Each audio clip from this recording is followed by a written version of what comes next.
নমস্কার, জয় ভবা। সেই গতকাল যেমন বলেছিলাম, প্রতিশ্রুতি দিয়েছিলাম, ভবার ছন্দে ভবার জীবন লীলা একটি রচনা, অনন্য রচনা ঠাকুর আমাকে দিয়ে লিখিয়ে নিয়েছেন। সেটি পাঠ করছি, তাতে তার সম্পূর্ণ সঠিক জীবনী প্রকাশ পাবে আশা করি। এক অনন্ত অনুভূতি। পুস্তকটি রচনার পূর্বে যে দু একটি কথা মনোমধ্যে বারে বারে বিতর্কিত হয়েছে, বিবর্তিত হয়েছে, তাই প্রথমে লিপিবদ্ধ করার চেষ্টা করছি। ভবা পাগলার সংক্ষিপ্ত জীবনী, জীবনলীলা প্রভৃতি আখ্যায়িকার শ্রী ভবা পাগলার জীবন কথা বিশদভাবে লিখিত হয়েছে বিভিন্ন সময় বিভিন্ন লেখকের লেখনীতে। আমিও চেষ্টা করেছি তার কথা, তার সাহিত্যের বিভিন্ন দিক যথাসাধ্য তুলে ধরতে। এই মর্মে পূর্বেই প্রকাশিত হয়েছে বাণী সংকলন, সঙ্গীত সংকলন, জীবনলীলা, কথা নিয়ে খেলা প্রভৃতি গ্রন্থ। কিন্তু এত কিছু প্রকাশিত হওয়ার পরেও যেন মনে হয়েছে শ্রী গুরুদেবকে বোধ হয় ঠিক মতো মনের মতো প্রকাশ করতে পারছি না।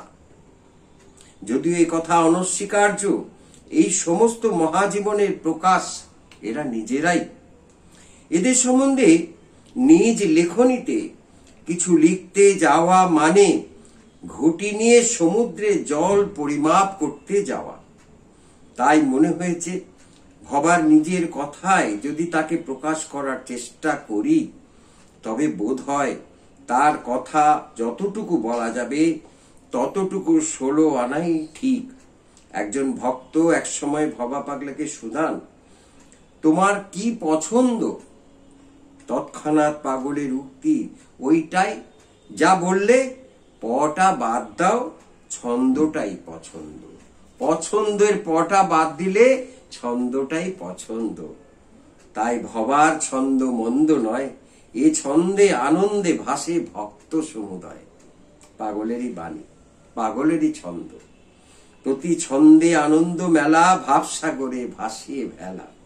তাই ভবার ছন্দ পছন্দ করে ভবা পাগলার সংক্ষিপ্ত জীবন গাথা রচনা করবার চেষ্টা করছি।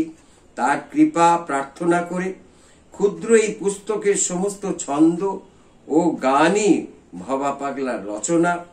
কেবল ভাষাটুকু আমার। ভবার কথায় আটুকু বাদ দিলে সবই তো মার।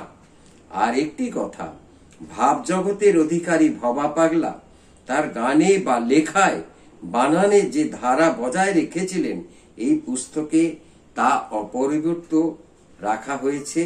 তোমার ভবার চরণাশ্রিত আচার্য গোপাল ক্ষেত্রী, তিনি আমাকে এই আচার্য বা ডক্টর এইসব বলে সম্বোধন করেননি, তবে সারথি বলতেন।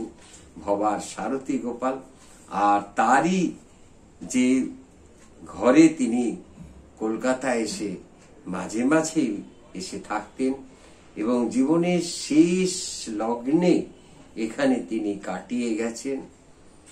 এইটি সেই ভবার মেঘালয়। তারই ঘর, যে ঘরে তিনি এখানেই বিশ্রাম নিতেন, এখানেই তার পাতা খাট। সেই খাটের পাশেই বসে ভবার কথা বলছি। এই এক পরম আনন্দ। জয় ভবা। এই পুস্তকের আগামী কথা আবার আগামীকাল প্রকাশ করব। জয় ভবা। ভালো থাকবেন সবাই।